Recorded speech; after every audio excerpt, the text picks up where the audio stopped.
What's good? It's your boy Fanon. Good morning. Good week in the boxing. What's going on, Architect One?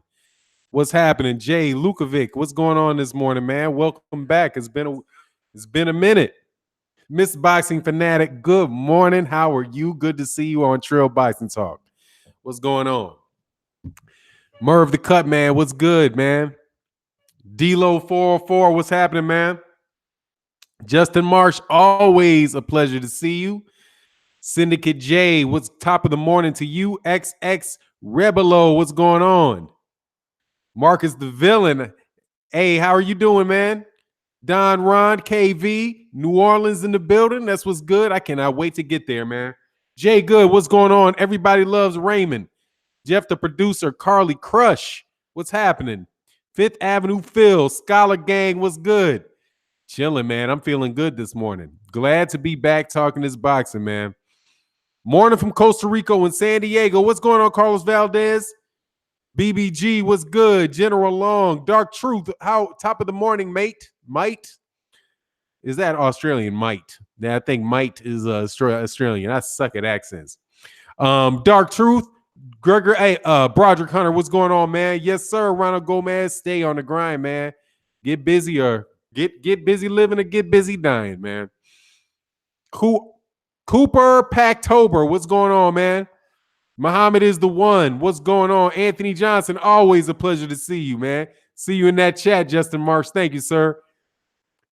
Gregory Wyatt, Troll Hunter, reporting for duty. Brothers and sisters, what's good? Vince Williams, what's going on? He said, what's good for nine? Got to work early just to catch a live stream. What's good, man? I'm glad that you were able. I'm glad I was able to. I didn't sell out, man.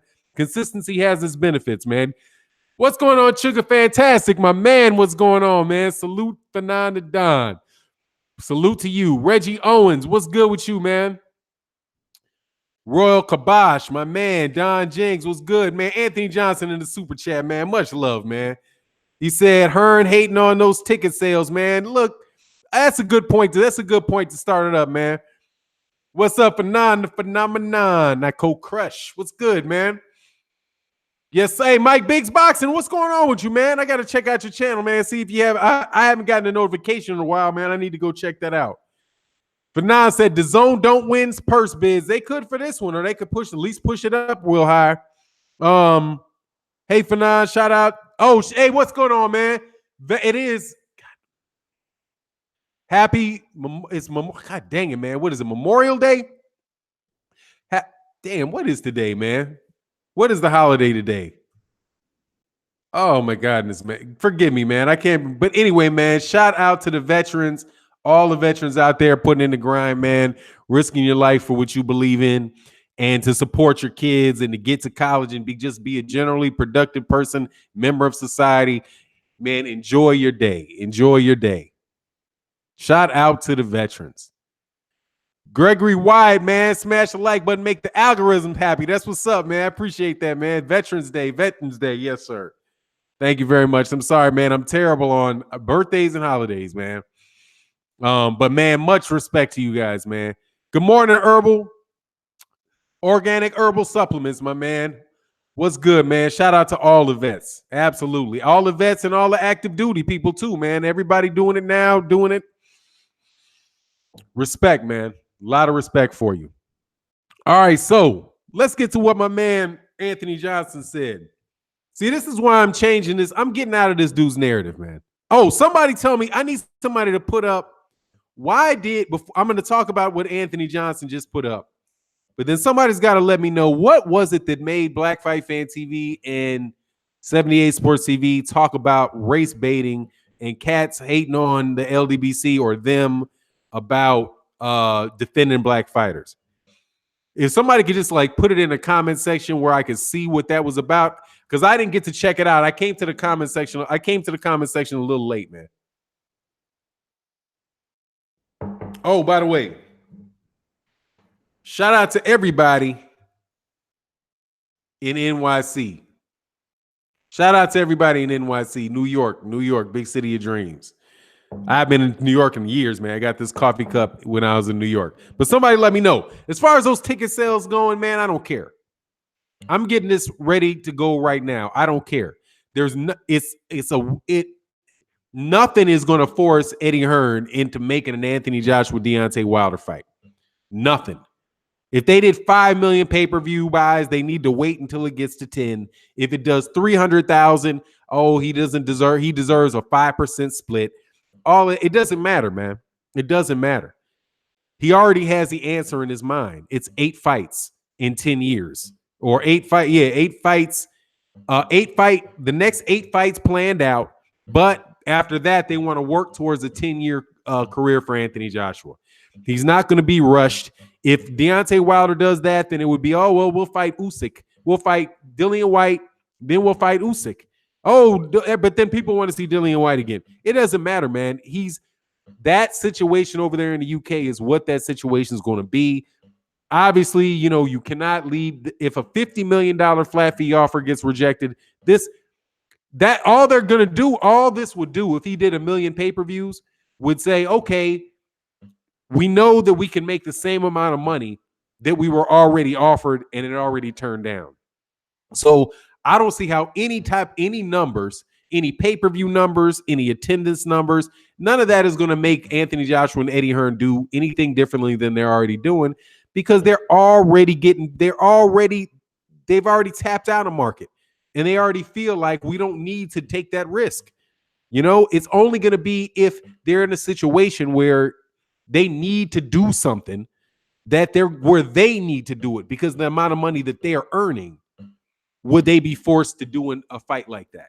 As long as they can make the money that they want to make without doing it, it does not matter how much money Deontay Wilder is making or how many people showed up. All that is fodder for the excuse makers. And they don't even need it. They'll come up with something else anyway. Trust me, they got a marketing department that is steady on coming up with excuses for that fight not to happen. So that's my take on that, man. Black Ham TV, what's good? What's good? Fifth Avenue Phil, how you feel about Shane Mosley's son fighting on a contender? I didn't get to see it, man. Honestly, man, I saw Shane Mosley's son fight before, and I was like, oh, okay. I would rather watch Marlon So Icy Sims fight. Somebody whose daddy ain't got that name, but I can wonder where he's going, man. It's not very often that a rich man's son winds up being a great boxer. That's just, and that's what Shane Mosley is. Shane Mosley made a ton of money boxing. His son was well off his whole life. Probably loves the sport, but I never really saw. I saw him. I didn't think very highly of him, and more than likely he doesn't need the money. So I'd rather go for the young, hungry dude. You know what I mean? Yeah. Fifth Avenue Bill said, yeah, they keep moving the goalposts. So I'm not chasing the goalposts. I told you I'm done. I don't care about that fight. I'm so done with it that I'm not even really going to criticize Eddie Hearn anymore. I already know what he wants. I already know it. He said it originally 5 days after. The first time I heard him say it was 5 days after Vladimir Klitschko lost to Anthony Joshua. I watched him wait for 4 or 5 months hoping for a rematch with Vladimir Klitschko, right? And then that didn't happen. And then, I know what he wants to do. Deontay Wilder is not on his plate. He wants Dillian White to get to have the fight with Deontay Wilder. And if Dillian White was lucky enough to win, then they would unify the belt with Dillian White. If Tyson Fury wins, they might be more willing to unify the belts with Tyson Fury. If Tyson Fury was able to outpoint Deontay Wilder, because they don't want that knockout. They don't want that, any second of any round you can go to sleep type of risk that you have with Deontay Wilder, and it's just not going to change anytime soon. Even if Deontay Wilder was to lose, that risk of you getting your ass knocked out is still there. You know what I mean? And if Deontay Wilder goes and if he loses to Tyson Fury, if he were to lose to Tyson Fury, then he went and became a mandatory for the WBA or the IBF or the WBO, they would vacate the belt. It's not a complicated thing. They don't want that fight. At least that's the way that I see it, Okay, Tom Etheridge said 78 talked about Eastern European fighters not fighting each other, but won't accept black fighters not fighting each other and would expect the LDBC to call them out. Yeah, what Eastern European fighters won't fight each other? They all represented by Igis Klimas, the ones that are over in the United States that I can see. But who are the ones that are not fighting? Maybe Beterbiev and maybe what? Beterbiev and Bivol, something like that, or who? But yeah, I don't know. Is there enough of them to fight each other? Fanon, they were talking about the Great White Hope effect of Alexander Usyk. Yeah, I mean, I don't know, man. Is he? I don't know if it's got to that level yet. But that's good to know what it's talking about. But I don't know if he's gotten to the level of a Great White Hope, man. You know, they don't need hopes. I always fight that was like an ironic term. No, they don't need hope. They got actuals. They own all the shit. But okay, good to know, man. Yeah, Shane Mosley is C-class fighter, man. I ain't tripping. Retro boxing. What's going on, Retro? He said, I can't wait for that Dominic Brazil first fight after Fury. Is it gonna be that? I would look forward to that, man. It'll be good. I know you. Yeah, that'd be a good fight, man. The Ukrainian, is there a Ukrainian that's at cruiserweight? Bivol, yeah, Bivol and Beterbiev at light. I think that's at light heavyweight. That would be good. I wouldn't mind seeing that. For now, what do you think of Tony Harris, 27-0 and 21 KOs? I mean, I gotta check him out more. I can't say that I have a definitive opinion of him, man. I gotta check him out in the next fight, man. Beterbiev and Bivol. Yeah, they just should fight each other. Absolutely. You know, but they're trying to build them up. Most of these dudes, most of this stuff is not looking to see who the best fighter is. All right. Boxing really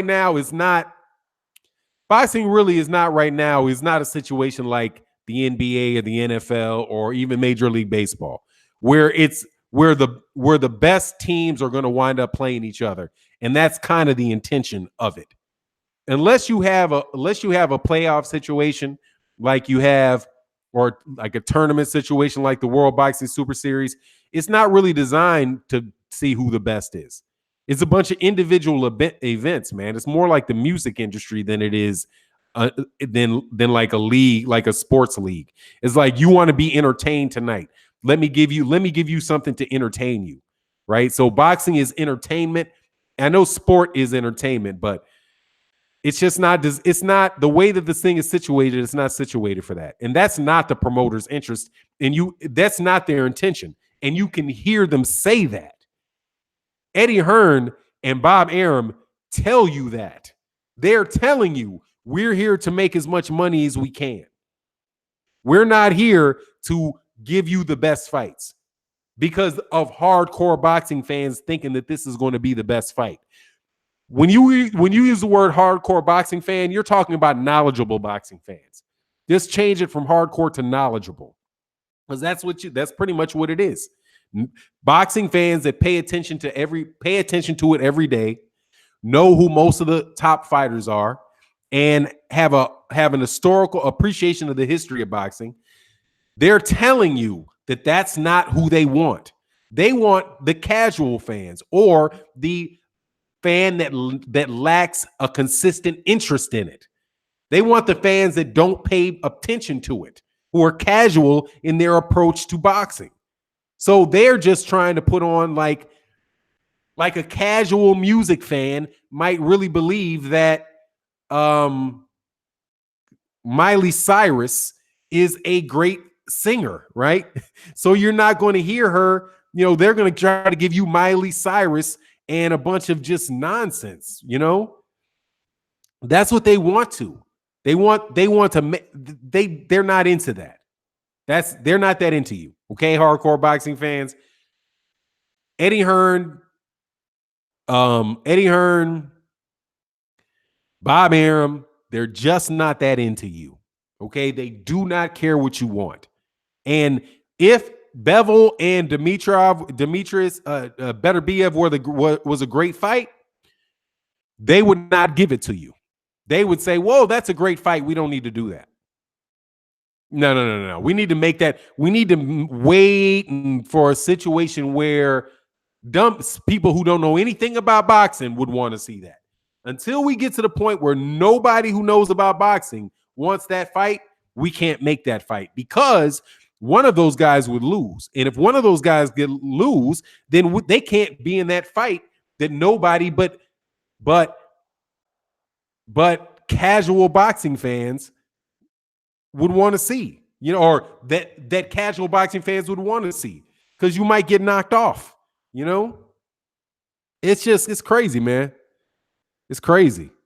Oh, man, much love in the super chat to Meredith Campbell. What is good, Meredith Campbell? The Eastern Europeans publicly say they won't fight each other. Sad. Oh, okay. They're all in the same camp, right? What's going on, Reef? I can't believe I said, what's going on, Reef? Yeah, if they're saying they're not going to fight each other, that's some bullshit, pretty much. And if people let them get away with it, but nobody wants to see them fight. Who's going to force them? Who's going to force them to fight? Nobody really. There's very, very few people that even want to see them fight. I just did a video earlier today about Lomachenko and Anthony Corolla. More than likely, Anthony Corolla is going to be, I say Corolla. I'm sure it's not pronounced Corolla. I know it's not pronounced Corolla, but Anthony Crolla, I think that's it. Maybe Anthony Crolla is going to be the WBA mandatory for Vasyl Lomachenko after he fights Jose Pedraza.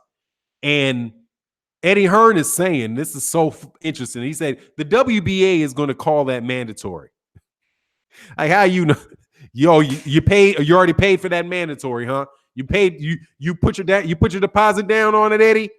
So Eddie paid his deposit money. He gave him his bag, gave the WBA their bag. So now the WBA is going to order a mandatory shot for Anthony Crolla. And then they're going to go to purse bid. So in the video, I'm like, they might win that. Because Lomachenko is not going to get, I think Lomachenko's earning like $1.5 million for the fight. So if they offer a $4 million purse bid, Vasyl Lomachenko might wind up over there on DAZN where he needs to be anyway, because he's never going to be an attraction in the United States. He's just the interest that I don't know if that alone added to the reason that HBO fell apart, but in the United States, man, they're not. Boxing fans in the United States are not very high on Eastern European fighters. Despite HBO and Top Rank's best effort to make that the case, they're just not buying it. They don't speak English. They can't relate. They cannot relate to them. Alexander Usyk, same way, man. But he is the only champion. Alexander Usyk, all that other stuff aside, Alexander Usyk deserves a lot of credit, man, because he's the only unified champion in the sport of boxing. And unlike Terence Crawford, shout out to Terence Crawford, to Bud, I know why he moved up. But unlike Bud, he defended his belt. And we might get another unification fight, another undisputed fight at Cruiserweight. I'm going to support that, man. I'm just going to tell you. I'm going to support a dude that's the unified champion, because I'm hoping that if it winds up that if Alexander Usyk became super popular, probably not going to happen, but if he became super popular as the undisputed champion in the Cruiserweight division, then that creates a scenario where maybe other boxers would think, oh, well, is that what I need to do to get the big money? And promoters might say, well, is that something that I need? Is that what I need to do in order to get fans to support my fighter? We need to become the one and only champion. That used to be how it is until they chopped it all up with all these sanctioning bodies. You know what I mean? But it's tough. I mean, it probably was only able to happen because it was the cruiserweights. So maybe we can get a unified champion at junior strawweight, something like that. A weight class, a tweener weight class that nobody really cares about. But as far as whether or not Alexander Usyk could be a good heavyweight, man, he is a heavyweight. I have that every time I see these in between classes. It's hard for me, just the way my mind works, having been a boxing fan for a long time, not to think of a cruiserweight as a heavyweight. Those guys are all should have been, if it wasn't for all these unnecessary weight classes like cruiserweight and 168 pounds and 154 pounds and 140 and 130 and 122. If it wasn't for all those extra weight classes, just like all those extra belts, those guys would all be fighting each other. And if Alexander Usyk was actually able to beat those guys, if he was actually able to beat Anthony Joshua, that would tell you that a guy that's 6'3", 200 pounds, if you're skilled, can beat those dudes. Because I was just looking, can beat those guys, and I would love for that to be the case. Because I'm looking at this dude, I want to say Andy Kaufman. I know his name's not Andy Kaufman, but the guy that Luis Ortiz is going to fight next, that dude looked like he's got a tire around his stomach, man. It's like some of these dudes, they shouldn't even be fighting over 200 pounds, man. Some of these 220-pound guys, like Dillian White would probably weigh 230. But Dillian White really, if Dillian White really had the condition for like 15 rounds and all that stuff, Dillian White's ass could get down to 205, 210 pounds. There ain't no reason for that dude to be running around 230 pounds looking fat. But anyway, man, I digress, man. Alexander Wilson says the casuals are, what's going on, Reef the Watcher? Casual are where the money's at. No, the casuals are not where the money's at. It's not where the money's at. The money's with the hardcore fans because we're the ones that are paying all the fucking money. Now I understand the one hit wonder money is with the casual fans, but the everyday you're going to make money on a fight card like the ones that ESPN are putting on, and the one that DAZN is putting on, and the ones that Showtime are putting on, and the ones that are HBOs are putting on. The diehard avid boxing fans are the ones that pay the money in boxing because we're there all the time. Our money's just taken for granted. We're going to make at least this much money. Casual fans are where the extra money is. Where the money is with the hardcore fans because we're the ones that are always watching. We're the ones that are validating the fighters that wind up becoming that. There would be no Floyd Mayweather Jr. without hardcore fans. None. And every time somebody tries to skip to the end, they fail. Every time they try to skip to the end, they fail. They wind up flaming out.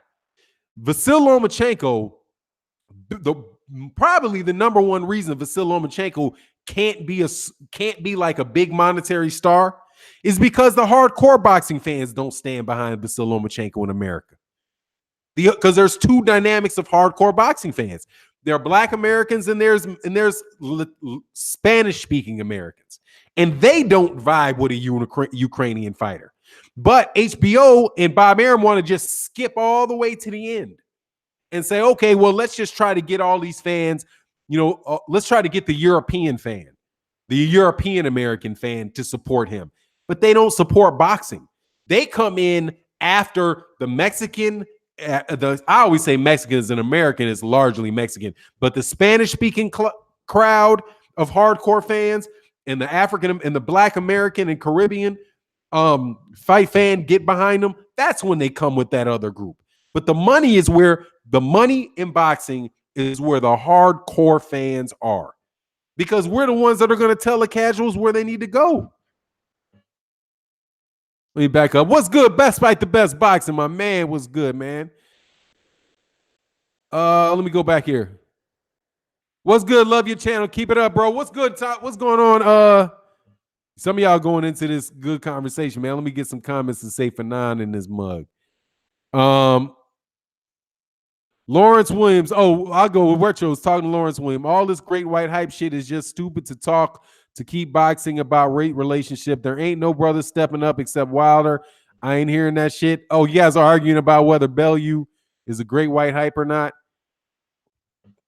Hey, man, he ain't got the hype. Right now, he ain't got the hype. The minute that you start saying stuff like move aside Ali for Alexander Usyk, then I'll get on you. Till I haven't heard that yet. I have not heard it. Right now, it's the day after the fight, 2 days after the fight for Alexander Usyk. And I know 78 has an issue with Alexander Usyk having dropped that black trainer early in his career and going to Vasyl Lomachenko's trainer or his dad. And I think that's a valid issue, man. I can see why that wasn't cool, Alexander. That wasn't cool. But I don't see any hype to Alexander Usyk. I mean, let's not get it twisted. In as far as the United States goes up, what hype? There ain't no hype. There's no hype to Alexander Usyk. Will they start throwing him up there in the number one pound for pound? Yeah. Will they be hype? Will they be hypocritical and give him fighter of the year? Yes. That's hypocrisy right there. If they give Alexander Usyk fighter of the year and they do not give it to after, watch what I say. After December 12th, or is it December 8th, Vasyl Lomachenko has a fight against Jose Pedraza. When Lomachenko beats Jose Pedraza, if Alexander Usyk gets fighter of the year, it's hypocrisy. Lomachenko better get fighter of the year for beating Jose Pedraza. And I'll explain why. Alexander Usyk won the cruiserweight, all four belts, unified cruiserweight. So did Terence Crawford in 2017. Vasyl Lomachenko got fighter of the year by the Boxing Writers Association of America. Zeus. Drop it.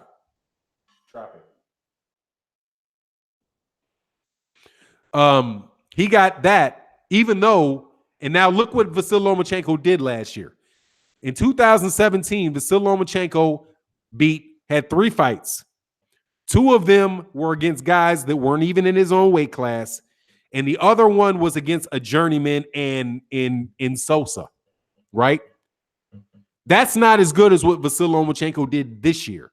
Vasyl Lomachenko this year would have moved up and in 2 fights beaten Jorge Linares and beaten Jose Pedraza for the WBO. Both fights would have been to obtain new belts, and he would have fought better fighters who were actually with good fighters who were in a weight class above where he came from. If they give that Fighter of the Year award to Usyk, that will be hypocrisy. Because if that was the case, Terence Crawford damn sure should have got it last year. So that hype, I'm expecting. Casual fan hype, it's not happened yet. It's not. And it's never happened to any of these guys. That's the killer. It doesn't happen to any of them. Like Gennady Golovkin's still second fiddle to Canelo Alvarez. He's still second fiddle to Canelo Alvarez. And Vasyl Lomachenko still second fiddle. Shit, he's definitely second fiddle now to Terence Crawford with ESPN, because ESPN knows the deal. If they're going to pub up Usyk could be the king of Europe. He just fought in Europe. He deserves to be the best European fighter. There's a very good argument that he is the best European fighter. Oh, man, Blood Boxing in the house, man. Much love in the super chat, man. He said, Fanon, send me a link, bro. I'm not at work. I'll make it fast. Oh, okay, here you go.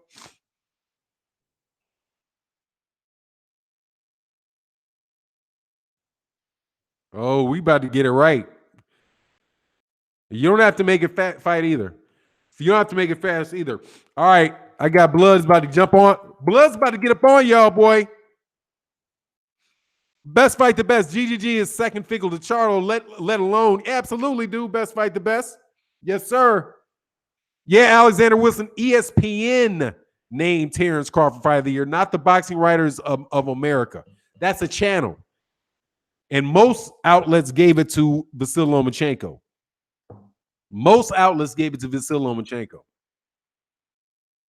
We go, Fanon, okay. We'll say, Fanon, I like the December 1st card, but they could have missed an opportunity to catch her casuals by scheduling Journeyman against Hurd and Ortiz. Hey, man, if you're not going to fight, if you're not going to buy Tyson Fury, Deontay Wilder, man, you weren't going to get him anyway, because that's about as damn attractive a fight for at heavyweight as we've had in forever. You know, I'm taking that. I'll take it. But I see your point. Frank Sparty in the building. What's good, man? He said, Fanon, 3 fights that would happen if boxing worked like a sport and not entertainment. Mikey Garcia, Lomachenko, Crawford, Spence, Joshua Wilder. I agree with the Joshua Wilder. Mikey Garcia and Lomachenko, they still have to fight those 2 guys until he dropped it. And Spence Crawford, not quite yet either. Well, it could be. Email me. I don't have juice on my... I emailed you. I did. I didn't send it to your phone. I emailed you. You should have it in your email, man. Yes, sir. I emailed you. Best fight the best. Let me see. Your thoughts on Bellew's performance? Oh, man, I liked him. I liked it. I mean, Tony Bellew's he came to fight, man. That dude's got heart. He didn't come there to lay down. He came down there to do what the best he could do. He did the best he could do, man. I had him up before he got knocked out, but that's the, until, the great until, which people love in boxing. But yeah, man, Tony Bellew did his thing, man. He made it an entertaining fight, man. He had me, I had a lot of fun watching that fight. And I think Tony Bellew has a lot of heart, man. So I'm kind of down with it, man. I'll take it. I'll take his performance. Now in the same breath, let's not get it twisted, dude. You know what I mean?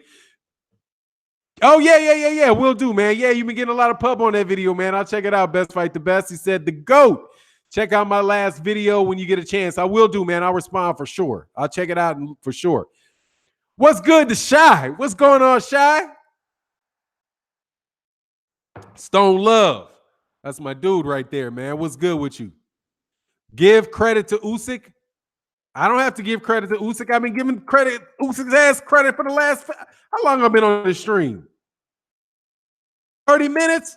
How much credit you want me to give Alexander Usyk, man? Some of y'all see, that's when I'm telling you, keep people get out of hand, dog.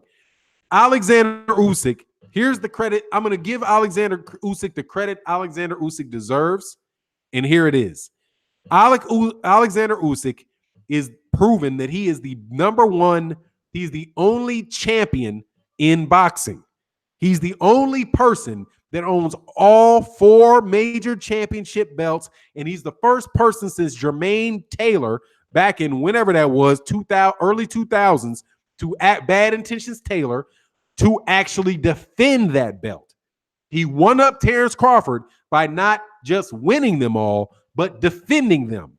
That is something that is nobody else in boxing, no active fighter in boxing has done. That is a very, very big accomplishment. He is an excellent fighter. That's a lot of credit. Now, if you want me to tell you that he is the best, that he's better than Evander Holyfield, that he's better than, that, he's going to move up and he's going to destroy Anthony Joshua and he's going to knock out Deontay Wilder and Luis Ortiz doesn't stand a chance. You want me to do all that? I'm not going to do that, because that would be giving him more credit than he deserves. I'm going to give him the credit that I believe he deserves. And that was a shitload of credit I just gave him. More credit than most Alexander Usyk fight fans give him, because they won't just focus on that. Focus on what the dude actually did. Like, I'll use his counterpart, stablemate, in if you call it a stablemate, gym mate, Vasyl Lomachenko. For me to say that Vasyl Lomachenko, every single fight that this dude has fought, except for his first, which was for a secondary belt, but after that, every fight that Vasyl Lomachenko has had as a professional has been for a major champion, either for a major championship belt or in defense of a major championship belt. That he is an exceptional fighter, that he just had his best performance in his career, in my opinion, against Jorge Linares, and that I think that he's one of the best fighters in the world. That's a lot of credit. If you want me to tell you that I think that he's gonna that he would have destroyed Roberto Duran and Pernell Whitaker and all those type of cats, Julio Cesar Chavez Sr. If you want me to do that, I can't do that. I can't give him that type of credit. If you want me to tell you he's a top 5 fighter ever, I'm not going to do that because I can't give him that. I'm going to give him the credit that I think he deserves, which is a lot. But don't ask for everything. You know what I'm saying? God, some of y'all ask for everything. Like Anthony Joshua. I can say, yeah, man, Anthony Joshua has done a lot in 20 fights.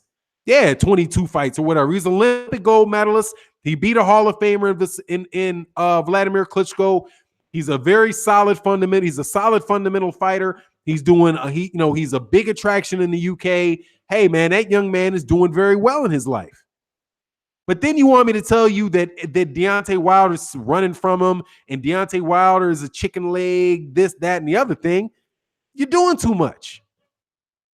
You're doing too much. That's my take on it. Oh, what's going on? Oh, best fight the best. Oh, saying Usyk is better than Holyfield is blasphemy. Alexander Usyk, what is in it? Dwight Muhammad Kawi? Is it Dwight Muhammad Kawi that he beat that Evander Holyfield beat? Dwight Muhammad Kawi?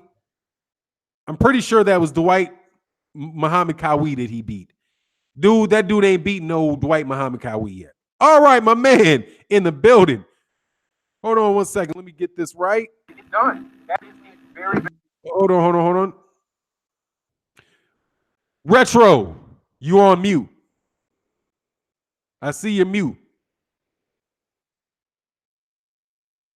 You there?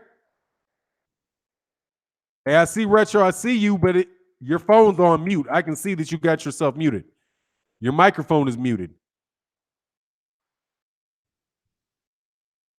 All right, can you hear me? You now. Go ahead, man.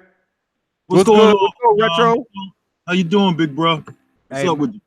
I'm chilling, man. Hey, man, Mikasa is Sukasa, and say what you want. I will take my stream down if you get loose.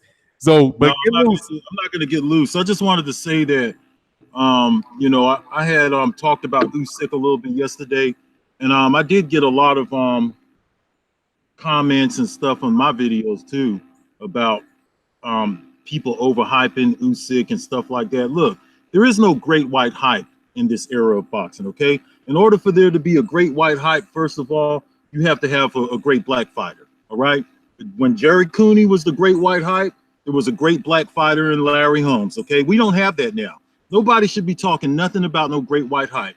Usyk has done more than any of the other fighters today. He's only fought 15 times, so what? He's won a tournament structure. He could participate in a tournament as an amateur that was the most elite tournament that you could fucking participate in. He won a gold medal. He's fought other Eastern Europeans. I don't know what else to say. At this point, people are just looking for reasons to discredit Usyk, that I'm trying to be unbiased or nothing like that. I've been around for almost 12 years, okay?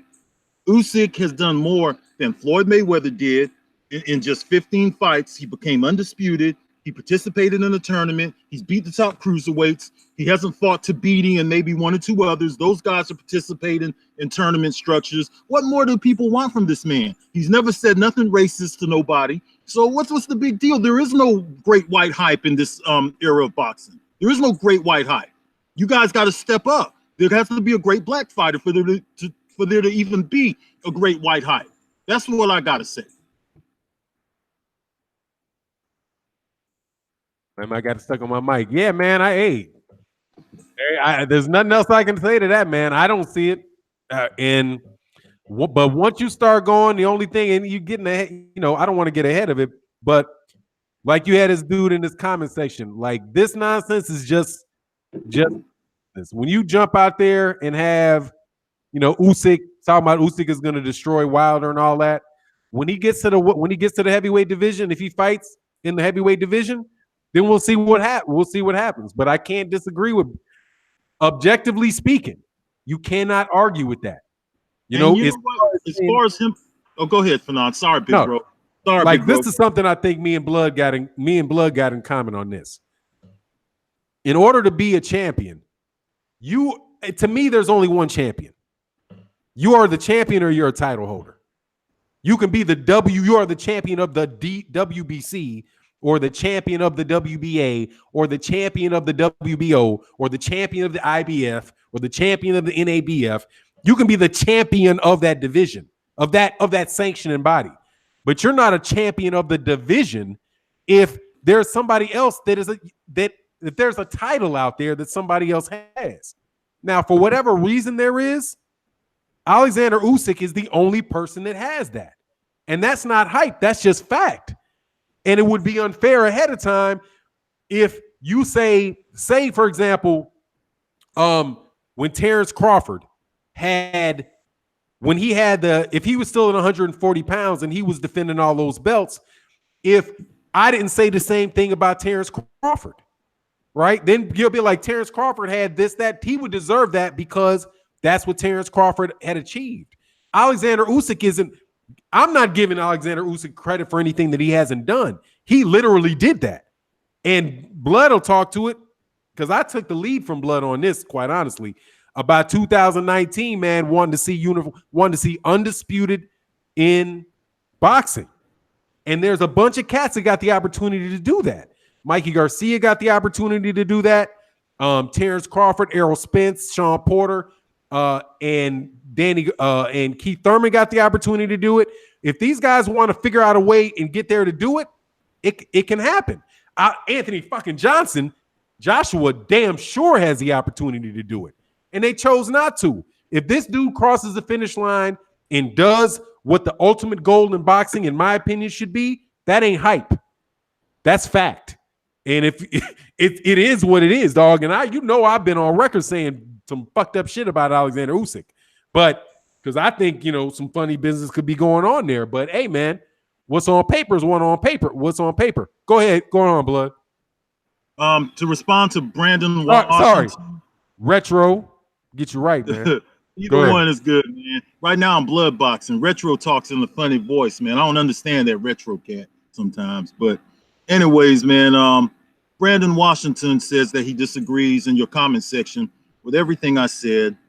He goes in the comment section. He says, what I think is it's easy for us to take the low-hanging fruit when it comes to the black fighters, but you don't challenge other fighters like that. What are you talking about, Brandon Washington? I don't challenge other fighters. I challenge all fighters to fight the best, okay? If you're not unifying in your division, then I'm going to have a criticism. That's the way it is.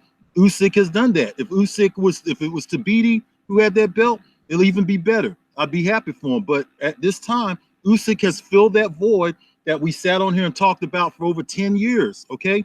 On my platform, I've been talking about this shit for 10 years. I'm not no newbie that's just come on here and just decided to join the chat, okay? I've been talking about unification for 10 years, okay? He filled that void. A few years ago, Terence Crawford filled that void. I gave Terence Crawford all the credit in the world. When nobody else was promoting that fight and all these boxing websites was slow and behind the times, I'm the one who put a microscope on all of that unification and undisputed. Guys like me, 78 Sports did it, other people. Now we have that void has been filled again by Alexander Usyk, and people are looking for reasons to discredit him. If he was around here talking about I ain't gonna let no nigga beat me and all that kind of stuff, it'd be different. But he's never said nothing like that. He's filled the void. He's won tournaments. He's of Olympic pedigree. He's beat big guys like Joe Joyce. He's beat other Eastern Europeans. What the fuck do you want from this white boy, huh? What else do you want from him other than to complain? You guys come on here on this platform, on the boxing platform, and you make race talk your priority. Okay, that's not my priority in boxing talk. Okay, I have race issues that I deal with every day as a black man. I don't want to bring that shit over to boxing talk and make that the priority. If that's what you're doing, Brandon Washington, then you need to kiss my black ass and take your ass on and don't listen to me, motherfucker. Shit, you could turn it off. You can come back to Fanon when I'm not here. How's about that? You got something else to say, Brandon Washington? Because a lot of you guys talk about all this shit, and most of y'all are some coon-ass sellout niggas anyway. So don't come talking that shit to me, all right? So that's what I got to say about that. How you like that? Smoke on that. Well, there you go, Brandon. Nah, and I'm going to tell you flat out, with blood, that's not the case. It ain't remotely the case, man. I got introduced to Blood, and Blood was one of these cats. Man, he has it for everybody, dude. Because he's one of the dudes that has the most consistent approach to boxing that you're gonna find.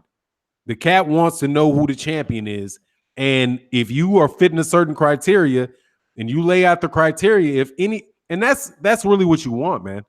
I mean, if you ever heard somebody tell you, like I had this argument, man, where somebody was like, the elections last week, and people were saying, go to vote, or I think Oprah Winfrey might have done this, go to vote because our grandparents died so that you could vote.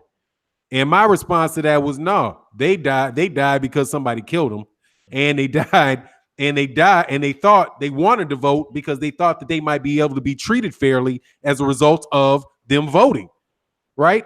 They didn't die just so you could vote. They wanted some fairness in that situation.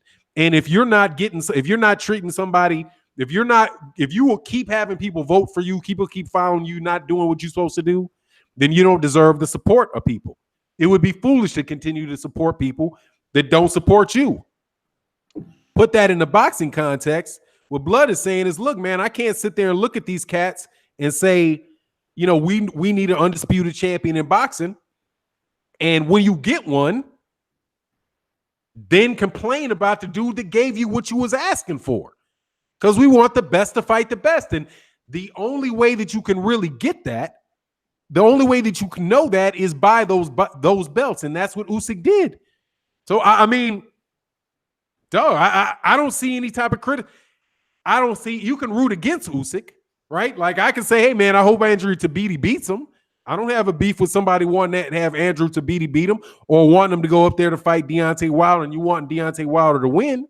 Or if he goes to heavyweight, the slate's clean, right? He still has that accomplishment. If he goes to heavyweight, the slate's clean.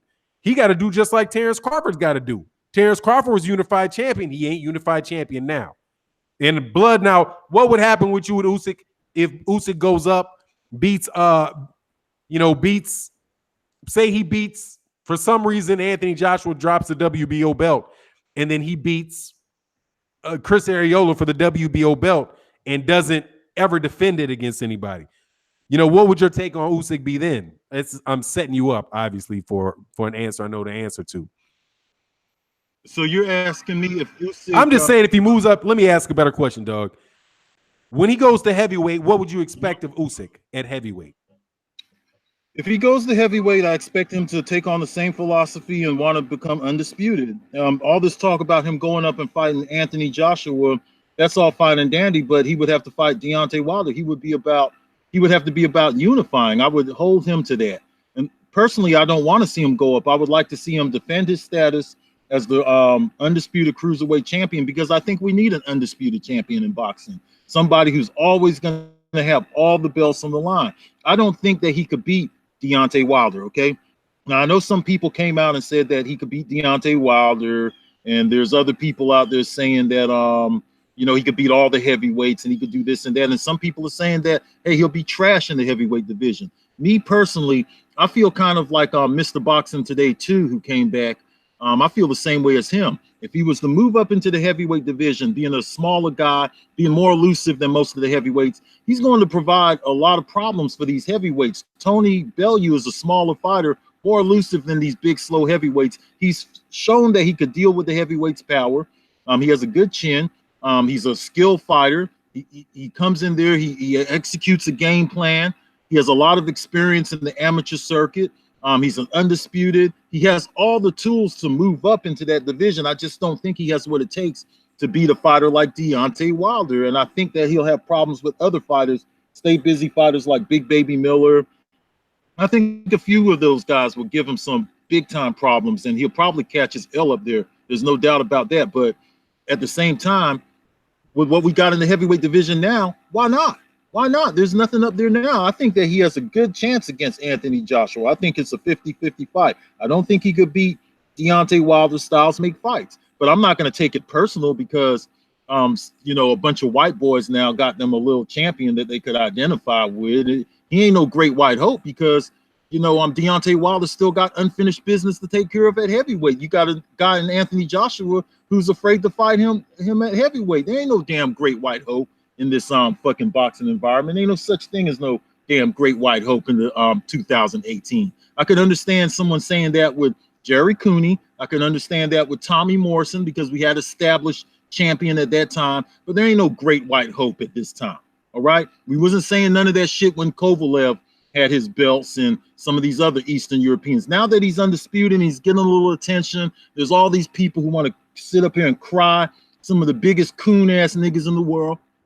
They get on here, they cry about race issues and stuff like that. They don't do nothing in their fucking community. I don't want to hear nothing about no race issues from nobody on this boxing tip right now. That's what I'm saying. I want to hear that shit from nobody. He's doing what he needs to do. He filled your void, okay? He filled your void. What more do you want from this man? You want him to move up to heavyweight, fight Deontay Wilder? Good. Yeah, I'd like to see that too. I think Deontay Wilder will lay him out, but I don't know about Anthony Joshua, though. Deontay Wilder needs to take care of what's up there. It would be more realistic to say that Tyson Fury was a great white hope. He's the one getting ready to fight our champ. You know what I'm saying? Not Usyk. Usyk's already the unified, undisputed champion at cruiserweight. So what are you talking about, great white hope? Okay, what are you talking about? There was no cruiserweight there that was a great champion. You have to have a great champion in place, a great black champion in place. Every time in history that you had a great white hope, there was a great black champion in place. Okay, so know your history when you're talking that dumb shit. A Keenan the Sweet Gaming Show. Dude, I didn't time out in New York. Thank you very much, man. So insulting me for something somebody else did, dog. You know, get out of here, man. But I will tell you, this is looking kind of small. Goodbye. I don't time out people for disagreeing. I time out and kick people out for being assholes. And you can get the fuck out. Thank you. Woo! What he said for now? I missed the comment. Shit about I timed out New York because he disagreed with me. You looking kind of small. I didn't even time anybody out, dog. I didn't time somebody out. Somebody else timed him out. And New York is on the channel on a consistent basis. We go back and forth in New York pretty much every channel, every time. New York don't never get kicked out. People just argue with him, and it's all good, man. I don't kick people out for disagreeing, but I will throw your ass out for being an asshole because I don't have time for that. So, see you. Absolutely, though, man. I'm in agreement with you, man. I didn't really get, maybe because I just wasn't looking at my comment sections and all that stuff, man. I enjoyed the fight a lot. I think Usyk is a good fighter. As soon as Usyk moves up to heavyweight, then we'll see. But you're 100% right about a hope. You got to hope against something. You know what I mean? Like great white hoping what? Hoping that he beats this black fighter. Thank you. You do have to have somebody there to hope he beats. And that's not the case, especially the only beef that I got. Now this is me talking to you, Blood, as far as like just a historical point of view, is I hate the cruiserweight division. I hate that shit.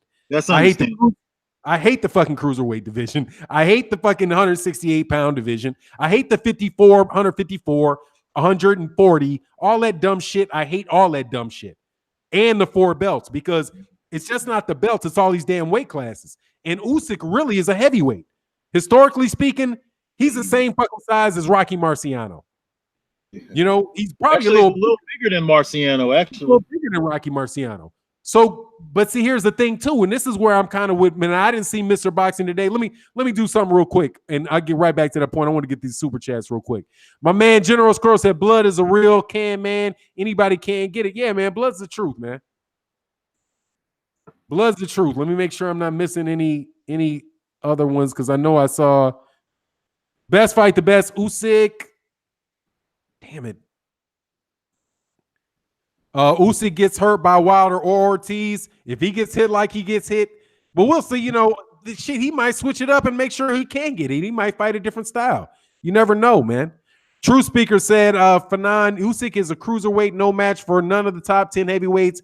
Wilder, Ortiz, Joshua, Fury, Joshua, Miller, Brazil, Parker, Chisora, Povetkin, or White. Drew Speaker, I strongly disagree. I'll name some cats. Parker, he can beat Parker, dude. I can see him beating Parker. I can see him beating Povetkin. I can see him beating Chisora, and I can see him beating White. I can see him beating all those dudes, man. Those I can see him beating them. Dude, I hate these fat heavyweights, dude. First of all, Parker, he's probably the same damn size as Parker, man. He's probably the same size as Parker. Go ahead, man. Go ahead, Blood. Oh, man, these mosquitoes are tearing my ass up out here, man. I thought you had your hand raised like you was trying to get, hey, let me in. No, I'm trying to squat these damn mosquitoes, man. These big ass motherfuckers are killing me. I forgot to put on my deep hoods before I came out here. Oh, that's what's up. It's all good. So, no, I agree with you 100 on Fanon. The cruiserweight division historically has been a division where great fighters has passed through the division, such as Thomas Hearns, Roy Jones Jr., James Toney, these guys. And then there was a time where the cruiserweight division was on and popping back when Evander Holyfield, Dwight Braxton, Quawi, whichever one you want to call him, was there, the Leon, and all of them guys. Evander Holyfield actually stamped the cruiserweight division. David Hay, he made some noise there for a while too. And we haven't had a really good cruiserweight division since Evander Holyfield left. But if you guys really look, there's been 2 tournaments in the cruiserweight division where the top fighters have fought each other. I looked at the spreadsheet. I'm even tempted to put together a video where I pull these rankings and I'll show you guys, because I've already did kind of like a little head count. But more of the top 10s, the guys that are ranked in the cruiserweight division, more so than any other division on the spreadsheet, have fought each other. All the rest of those divisions is make-believe boxing talk, okay? You got all these other divisions. Look at the welterweights. Look how long that division has been a mess. All that talent there. Will we be saying that there's all that talent there if the top guys was fighting each other? Maybe not, because maybe some of these guys would have been exposed by now. Guys like Keith Thurman and Errol Spence have only had 1 or 2 legacy fights against other unproven welterweights. So we don't really know. We just think that that's the top division out there and stuff like that. We have more Americans in welterweight. We have more Americans in some of these other divisions. And I understand why people can't relate to the cruiserweight division. But in all reality, it's the most legit ranking system in all of boxing. I look at the spreadsheet all the fucking time. And I'm telling you right now, these guys always fight each other. And we got to reward these guys by at least trying to acknowledge what in the cruiserweight division. At least acknowledge it. Don't just look for reasons to criticize the division. There ain't enough Americans there. There are Americans there. There are black fighters there. Darticos is black. Tapiti is black. Whether he's American or not. There's black fighters there. There's all of that. You guys want to follow celebrities around because you guys have dick pulling tendencies, and celebrity worship seems to be your thing. I don't understand that in boxing. I don't get it. You're looking for reasons to discredit Usyk. He's no great white hope because there has to be a great black fighter in place. He doesn't even compete in the heavyweight division. So what? A few white boys said that he could beat Deontay Wilder. Do you give a fuck? Is he going to move up and fight Deontay Wilder? That's the question. Is he going to move up, and are they going to fight? It doesn't matter what they say. They're going to say, they said, they said everybody could beat Deontay Wilder, okay? The excuse was always that Deontay Wilder was getting his socks boxed off until he knocked out Gerald Washington. Well, he was getting his ass whooped until, and all of that. So the same guys who spoke against that are sitting up here talking about, well, Bellew was beating his ass, and it don't matter. Bellew got knocked the fuck out and stopped, okay? He closed the show. He did what he had to do. Stop looking for reasons to discredit him. I don't have to prove to nobody that I'm unbiased or nothing like that. Unless you want to come over in my neighborhood and walk around with me and see how I live every day, then shut the fuck up. Point blank.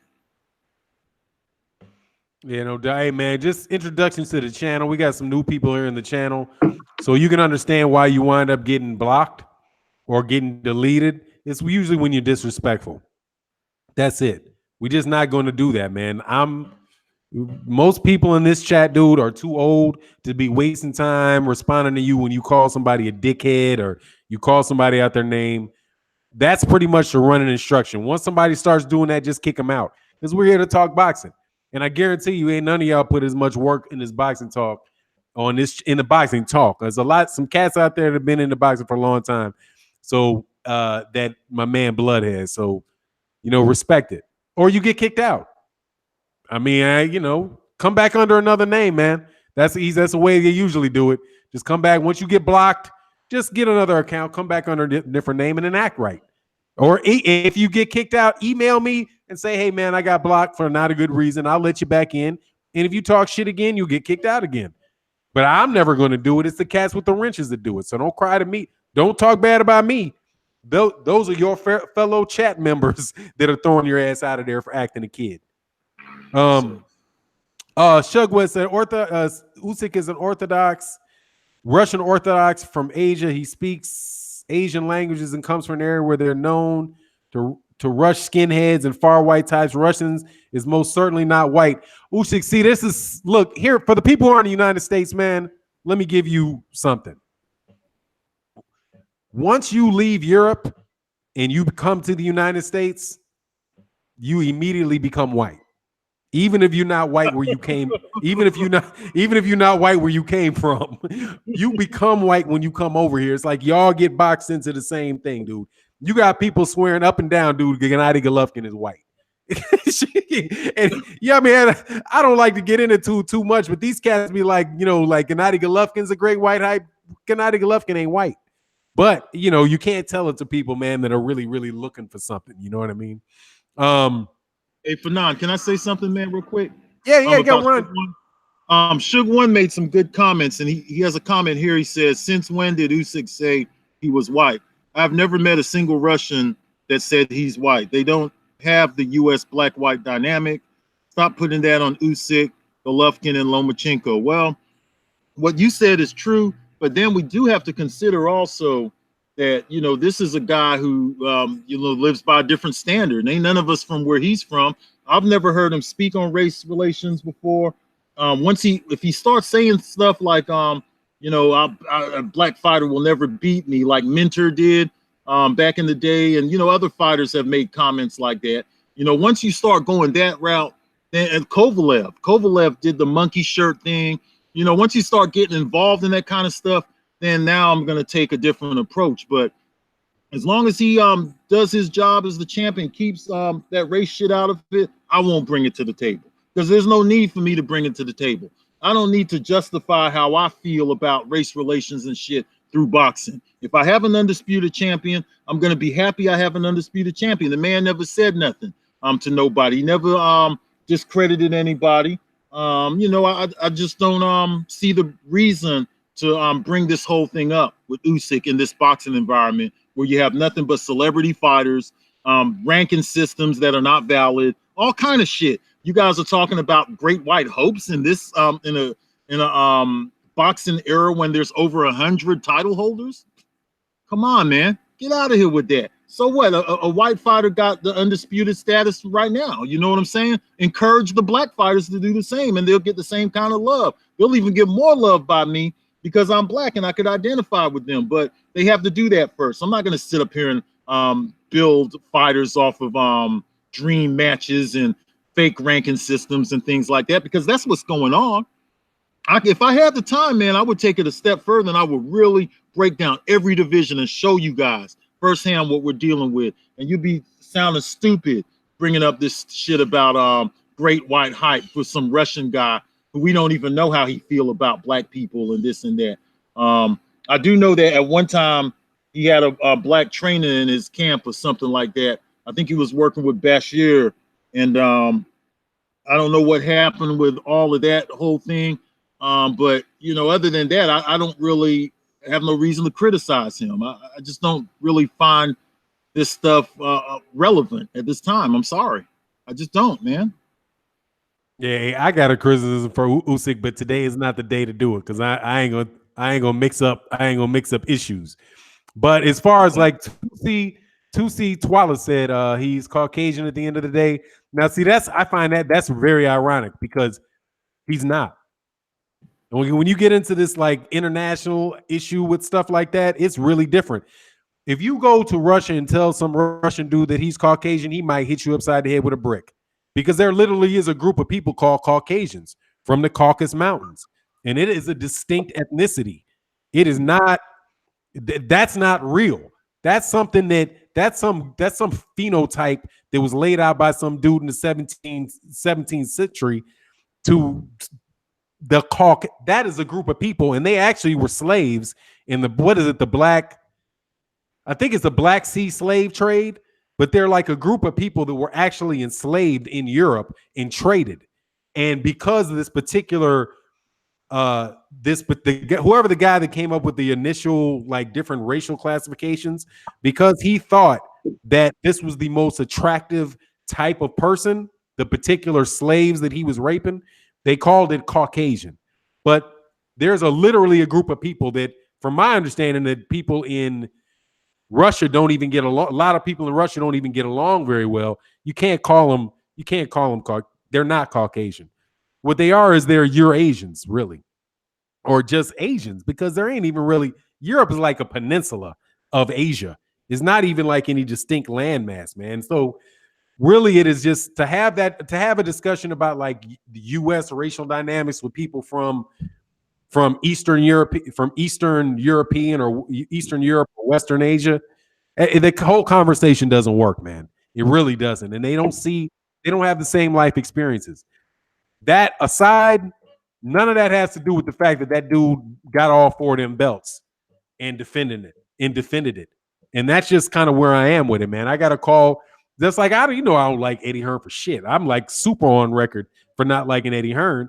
But when I'm sitting there watching the fight, I got to be like, look, dude, this is a matchroom event. And he did something that nobody else had done. He had a defense. Now, he didn't unify it through his mechanism. That's a World Boxing Super Series. But he had at Cruiserweight, he had all 4 of those belts on the line in one fight at Cruiserweight. And he did it. I mean, the last person to have done that was whoever the promoter was for the Bernard Hopkins versus Jermaine Taylor rematch. I think, did he get an immediate rematch? Yes, he did. Yeah, so whoever that promoter was in that fight, I don't remember who it was. Might have been Don King, might have been I don't know who it was. But whoever that promoter was, Golden Boy, bro. I think he had already Golden Boy. Who? I think it was Golden Boy, brother. Yeah, so since Oscar De La Hoya to do that. Hey man, so shit. You know what I mean? Can I make one more comment here? Any comment you want. Go ahead, man. Okay. I saw in your comment section that Eastern Europeans don't fight each other, and then they use Bivol and Beterbiev as an example. This is true, but what about Alvarez and Stevenson? They have the WBC and WBO. They're black. They're not fighting. How's about let's go down to middleweight? Daniel Jacobs, Demetrius Andrade, Jamal Charlo has belts. Jamel Charlo, Jared Hurd, super welterweight, both black guys. They got belts. Sean Porter, Errol Spence, Terence Crawford, welterweight. They have belts. They're not fighting. What's the difference? What's the difference? Okay, what's the difference? All right, there's more examples of black fighters. I'm looking at the spreadsheet now. All kind of brothers with belts. They're not fighting each other. So don't single out 2 and 3 Eastern Europeans. You guys are bringing this race shit to boxing to fill whatever void you have in your life or whatever hangups you have in your life. I don't want to hear that shit in boxing unless it's needed, unless it's something that's real, that's there. Okay, like the way that Larry Holmes was treated by the press with Jerry Cooney and stuff. That's valid shit. But to say that because Bivol and Beterbiev ain't fighting, when you got in that same division 2 brothers holding the belt, Adonis Stevenson done had the belt since 2013. Alvarez was his mandatory for several years. He didn't fight him. He's got a belt now. They still not fighting. Hurd and Charlo. I saw some interview yesterday with Hurd saying, if Charlo calls me out, I'll answer. And nobody want to deal with that kind of stuff. These guys are not fighting each other. Don't single out 1 or 2 Europeans, man, because you got some kind of hang up. Man, get out of here with that talk. Now go take that shit. Go on your block. Go into your neighborhoods and work your neighborhood. Work where you come from. And stop bringing that stupid shit to boxing talk, man. All right, man. Reese Mack. Man, this is interesting, man. I didn't bring this up, but I like this question you asked. He said, so how did you feel when Usyk dropped right in front of Eddie and you laugh at it? Honestly, man, I was really impressed with Eddie Hearn's reaction when Usyk got dropped there, because his first reaction, you know how you can kind of tell where people are really thinking when something happens you don't expect it, right? He jumped up like he wanted to grab Usyk. He wanted to grab his head. So when I saw that, I was like, it made me think that in the back of this, he acted like somebody who actually cared about Tony Bellew. That's what my thought was. I was like, dang, he actually gave a shit about this dude, because I ain't never seen Bob Arum try to jump up and catch some dude's head from bouncing twice, you know. But we all knew what was going to happen to him when that fight was made, man. You know, we all knew what was going to happen when that fight happened. But Eddie Hearn jumped up like he wanted to catch that dude's head from bouncing up on the floor twice. That's Eddie Hearn was just trying to be all in the camera, big bro. Oh, did you? Yeah, I was just like, look at this guy. He just can't stay out of the damn camera. He just got to show that he's got the front row seat. I mean, stay out of the damn. If the fighter's head hits the campus, that's the way it is, man. Stay out of the fucking camera. He always wants to be in the camera, Eddie Hearn. Oh, punk motherfucker. I was like, look at this motherfucker right here, man. God, dog. See, man, I was man, he makes me so sick, Eddie, man. Man, that shit's hilarious, dude. Yeah, Eddie B all in the video, Doug. Man, Sugar said Bob Arum will jump up if the Benjamin Franklin note starts to fall face down. You ain't lying on that, Doug. So look, man, tell me about my hey, look, man, if you guys, two things I want to cover real quick. If y'all are not subscribed to Scrapbook Boxing, please subscribe to Scrapbook Boxing. He just released another video. This cat is a historical channel where this dude is walking through very, very detailed, dude, talking about history of fighters. He's got this series called the Forgotten Fisticuff series. And this cat walks down the line with these records, man. I'm telling you, you can learn a whole lot listening to Scrapbook Boxing. So please, I just saw my notifications that he dropped another video today. Cats like that need more subscribers, because he's not going to do the type of videos that's going to get him in the search engine. You know what I mean? Like, you're not going to get that in the search engine. You're not going to wake up and hear bing, bing, bing. It's Fisticuff series. You know, because he's not saying Lomachenko. He's not talking about Anthony Joshua or Eddie Hearn. He's talking about the history of boxing. And so if you got your own channel, give him a shout out. Try to let people know that exists on YouTube, because that's not something that's it's just not going to pop up. You know what I'm saying? It's just not going to pop up. But it's something that you can enjoy, something that you can listen to. And when you hear conversations like that Blood Retro Boxing have, you'll be able to follow it a little better, because really these dudes are the historians in boxing, man. They're really the scholars.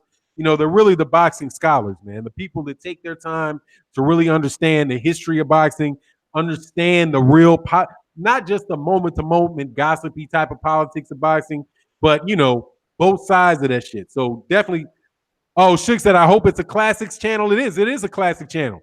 They talk about, it's exactly what that is. You talk about the classic fighters, they're talking about all of them.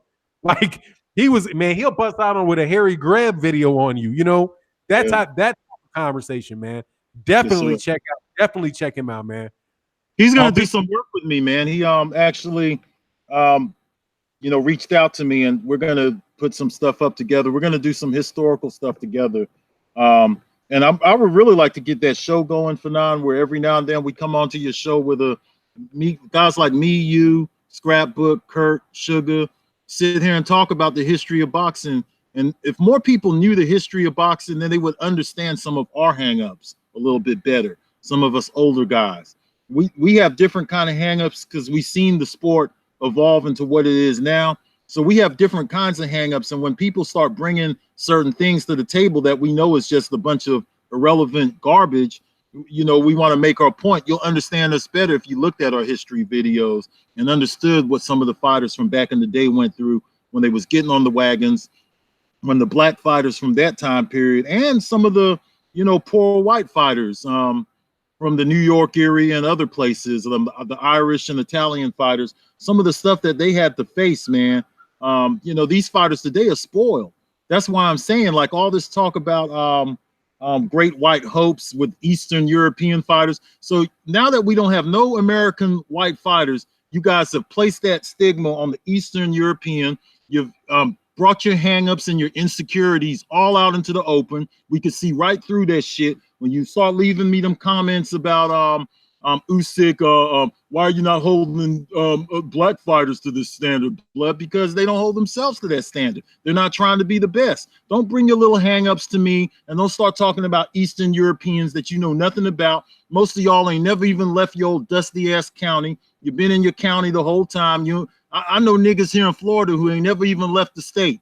Okay, tons of brothers who never left the state. I don't want to hear them talking about Eastern Europeans being great white hopes and all of that shit. Man, get out of here with that shit, man. Go take that shit somewhere else, man. I don't want to hear that shit. Hey, Blood, I just saw something. Now, this gets me about Usyk. Now, here's where I'm going to get with dudes. There's just an article that came out 40 minutes ago, right? On ESPN. Okay. This is titled by Dan Fatboy Rayfield. Why Alexander Usyk is the best cruiserweight of all time. That shit right there. No, sir. That shit right there. That will have somebody flipping. Like, you gonna see these cats are gonna make it impossible to support the dude after 5 minutes, dog. Now, first of all, how long has there been a cruiserweight division? Somebody let me know. When was the cruiserweight? It's the early 80s, Fanon. First of all, there ain't no all-time in cruiserweights. Okay? There ain't no fucking all-time to cruiserweight. Cruiserweight is the whole damn weight class is a fucking fraud, in my opinion. But the best cruiserweight ever? So does that mean he's the best 200-pound fighter ever? Absolutely not. Evander Holyfield is. Thank you. Evander Holyfield is. I could tell you why. 200, but just take it to the cats who literally were two guys that size fighting each other. Two guys who would have been in the cruiserweight division, right? So is he better than Jack Dempsey? And is he better than Jack Dempsey? What's the dude Jack Dempsey fought? Jack Dempsey and who beat Jack Dempsey? Gene Tunney. Gene Tunney. Is he better than Jack Johnson? Is he better than Jack Dempsey and Gene Tunney? No. They were unified. No. You know what I'm saying? Absolutely not. Those guys fought with what were they fighting with at that time? 6-ounce gloves in the 20s. By then, I think they had graduated to the 6-ounce gloves and things like that. No, long rounds. No, absolutely not. No. Like Batman gloves. You know them black Batman 1960 glove, a little padding. Man, them gloves so thin. Come on, man. See, that's the thing. When you do that, that's where I was talking before you got on the chat about going too far. Give a nigga a rope, he want to be a cowboy type shit. Come on, man. That right there, he's get out of here, man. But you know what you have to ask yourself, big bro? What where was Dan Raphael when we was building up the cruiserweight? When Usyk was fighting in the tournament and things like that, they wasn't bigging up Undisputed then. So now that he's an Undisputed and they noticed they got something that they could write about, that they could sell their articles on, that's the only reason they're saying that. They're just putting that stuff out there to create conversation and to get more people to come to their pages. Now they have someone else, a new media darling, that they could push this Undisputed thing. They wasn't pushing Undisputed before. So to me, what Dan Raphael says is irrelevant anyways, okay? What he says is totally irrelevant. Don't hate Usyk because Dan Raphael, who's a white American, okay, wants to go and big him up and give him extra props for something he ain't accomplished. Holyfield.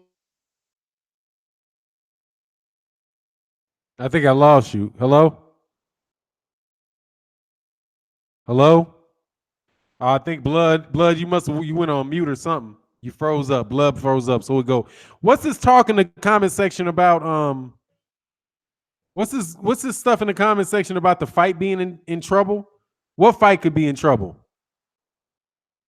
Ticket TV. What's going on, Reggie? On Retro Boxing, stop deflecting and sidestepping the race issue in boxing and the double standards of criticism OG and overhyping.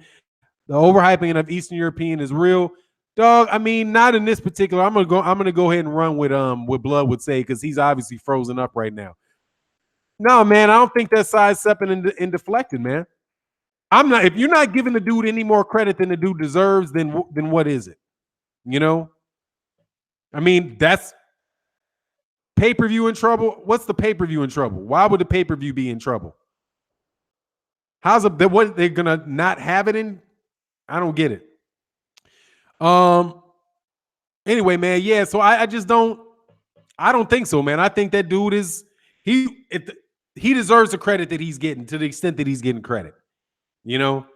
Now, are people going to use that shit as a weapon just to try to slap you over the head with stuff and try to, drag somebody else's name through the mud? Yeah, they're going to absolutely expect that to happen. New York started this phenomenon talking about Wilder, Fury, and Card in trouble. Let me go something real quick, man. I'm gonna look at. I'll go just so we can stay within a reasonable. I'll look at the title for tickets video so I know what you're talking about, because I don't know which. Oh, you're talking about whether it's going to flop or not, man. And it's a question mark, dog. Stop that shit, man. Who cares? Who cares what the numbers of that pay-per-view is going to be? I don't care. Who cares? Are you getting paid for that fight? Are you getting paid for that fight? If you're not, if 400,000 pay-per-view estimated, who cares? New York, who cares? Who cares? You back, Blood?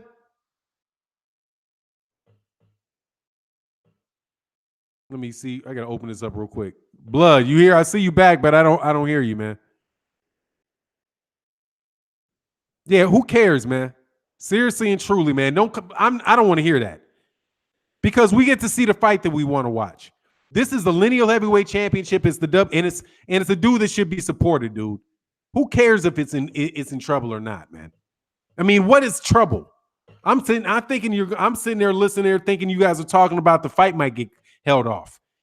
But just keep listening to Eddie Hearn and what he has to say about the fight being good or working or not working or whatever. Eddie Hearn is the same dude that swore up and down the fight wasn't going to happen, and there's no way the fight was going to happen, man. That's what that happened with. And shitting on the fight all the way up until the fight, and then forgetting that you shit on it after the fight happens. I'm not interested in it, man. I couldn't give a fat rat. I don't care about the pay-per-view numbers that it does. I guarantee you what it's going to get. It's going to get at least one. Okay? It's going to get one pay-per-view sale. It's going to get my money. Because I'm going to support that, man. You talking about the dick, bro? You cutting off, man. Bad reception. Did you cut off again? I'll wait till you can. Hopefully, you'll be able to work that out, man. Hey, Wilder pay-per-view? Blood, go ahead. Blood? Yeah, Blood's having technical difficulties. Yeah, Pito Fresh Kabar, anybody. What's going on, Curtis Anderson? How you feeling, man? Anybody talking about that, man? I don't care about it. Seriously, man. I'm not falling into the trap of trying to compare, how Deontay Wilder's pay-per-view do with Anthony Joshua's pay-per-view. It's apples and oranges to begin with. And I don't get any of the money. I'm going to be out of $70 or whatever it is. Now, that's what I'm going to pay for the fight, man, period. And I don't care. Blood, you back, man? Curtis Anderson said the first cruiserweight fight was in 1979, Camille versus Parlov. Yeah. I mean, there is no all-time about the cruiserweight. It's for the last 30 years, the last 40 years, right?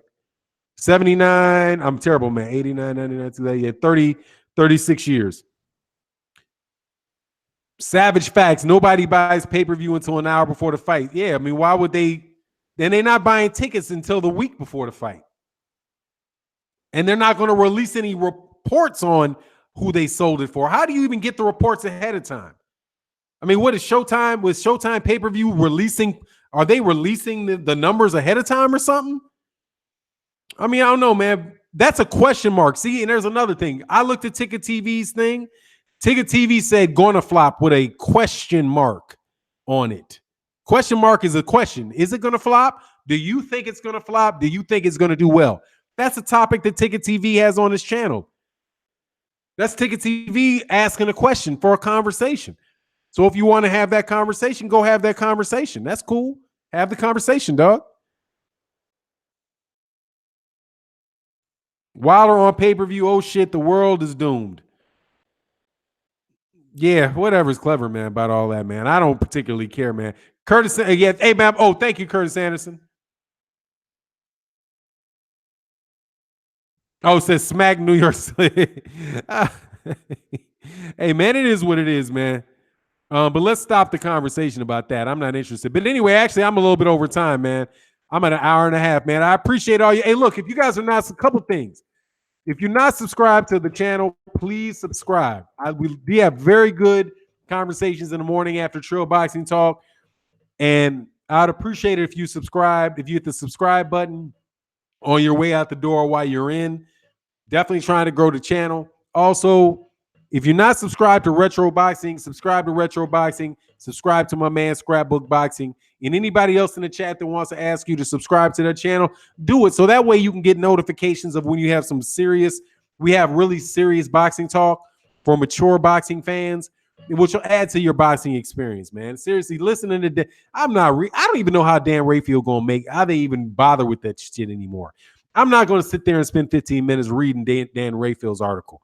Maybe they getting credit because somebody clicks on it and somebody looked at it and then they click out of it. But Dan Rayfield right there, Dan Rayfield know who the best cruiserweight in history is.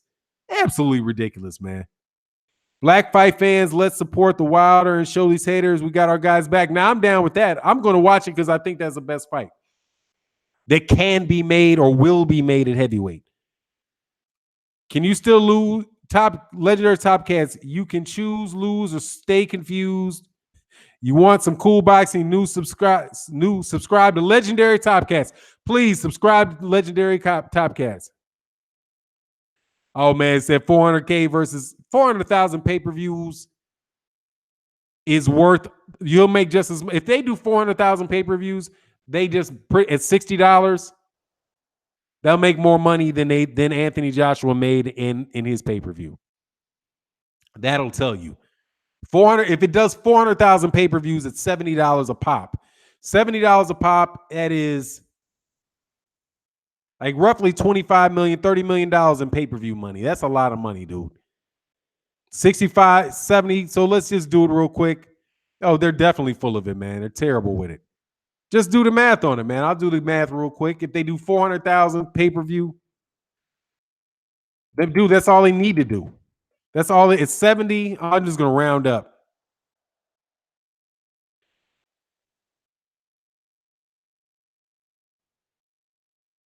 That's $28 million in pay-per-view, dude.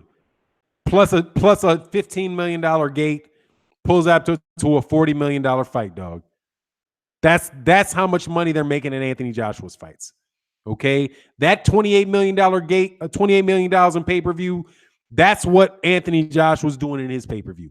1 million pay-per-views at $25 a pop, $26 million. You round up a little bit if he goes over it. That's the same amount of money that they're making in pay-per-view in the UK. That's what that does. So if you think Anthony Joshua, Deontay Wilder's flopping, if you $64.99, so change it. Take it down to 6, whatever. You think that's a flop, then Anthony Joshua flops every time out. Just and the UK pay-per-view. Yeah, it's which Anthony Joshua doesn't get. But again, I'm getting sucked into talking about that number.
Sorry about that, man. Sorry about that. I'm here, man. sorry. Hope you guys can hear me. I messed up real quick and hit a button that I didn't intend to hit. So I'm back, man. Fanon got kidnapped by Matchroom. Nah, man. What happened was, hey, what's going on, NBT Boxing? Dude, when am I going to get you on the channel, NBT?